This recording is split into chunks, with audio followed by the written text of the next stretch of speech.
কুমিল্লায় বিপিএল খেলায় মোহামেডান ও আবাহনীর মধ্যকার ড্র। সৈয়দ বদরুদ্দোজা টিপুর রিপোর্ট। কুমিল্লার শহীদ ধীরেন্দ্রনাথ দত্ত স্টেডিয়ামে মোহামেডান ও আবাহনীর মধ্যকার বাংলাদেশ প্রিমিয়ার ফুটবল লিগের মর্যাদার ম্যাচটি ড্র হয়েছে। বৃহস্পতিবার দেশের দুই জনপ্রিয় ক্লাবের লড়াই শেষ হয়েছে 2-2 গোলে। প্রথমার্ধের বিরতি পর্যন্ত আবাহনী এগিয়ে ছিল 2-1 গোলে।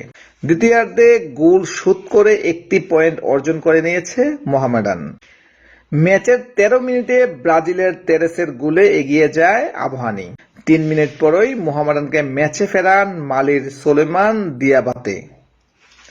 আবাহনী আবার এগিয়ে যায় 33 মিনিটে, গোল করেন জুয়েল রানা।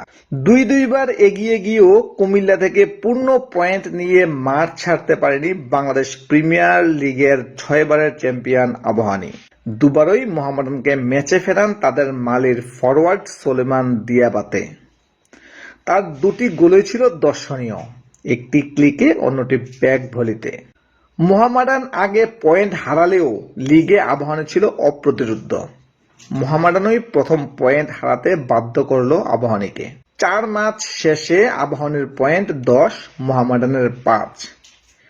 লিগে এটি মোহামেডানের দ্বিতীয় ড্র। আরামবাগ ক্রীড়া সংঘকে হারিয়ে লিগ শুরুর পরের ম্যাচে সাইফ স্পোর্টিংয়ের কাছে হেরেছিল তারা। নিজেদের তৃতীয় ম্যাচে শেখ রাসেল ক্রীড়াচক্রের বিপক্ষে ড্র করে লেনের দল। ফুটবল ফেডারেশনের কাজী সালাউদ্দিন ভাইকে আমি ধন্যবাদ জানাই এই জন্য যে ফুটবল খেলা সম্বন্ধে অনেক কিছু জানে উনি করে। আর কুমিল্লা বিশেষ করে আমি একসময় ফুটবল খেলতাম, সেই 11 বছর ফুটবল খেলছি। আরও কিছু খেলা প্লেয়ারদেরকে তৈরি করার জন্য